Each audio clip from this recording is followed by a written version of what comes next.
कहानी शुरू होती है मुंबई की एक पॉश सोसाइटी से। वहाँ काम करता था विक्रम, जो कि सोसाइटी का एक सीधा साधा सिक्योरिटी गार्ड था। उसी सोसाइटी के 12वीं मंजिल पर रहती थी एक अमीर बाप की बिगड़ी हुई औलाद अनन्या। अनन्या को अपने पैसों और खूबसूरती पर बहुत घमंड था। एक शाम अनन्या ऑफिस से घर आ रही थी। विक्रम से गेट खोलने में जरा सी देरी हो गई, जिससे अनन्या का पारा चढ़ गया। उसने गाड़ी रोकी, विक्रम के पास गई और सबके सामने उसे एक जोरदार थप्पड़ मार दिया और उसकी गरीबी की हंसी उड़ाई।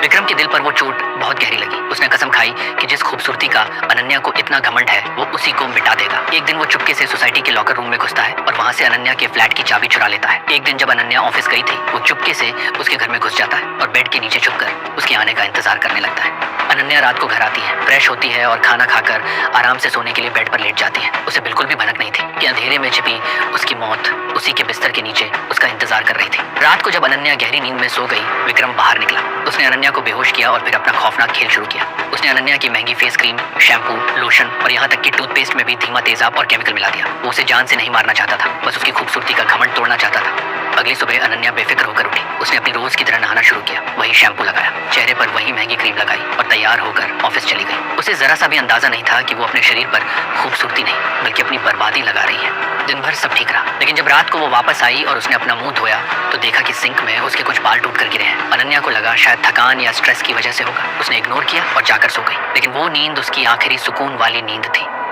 अगली सुबह जब उसकी आंख खुली और वो बाथरूम के शीशे के सामने गई तो उसकी रूह कांप गई। मंजर भयानक था। उसके सिर के आधे बाल झड़ चुके थे, चेहरा पूरी तरह मुरझा गया था, स्किन जलकर काली पड़ गई थी और यहाँ तक कि उसके दांत भी टूट रहे थे। वो खूबसूरत अनन्या अब एक भयानक साए में बदल चुकी थी।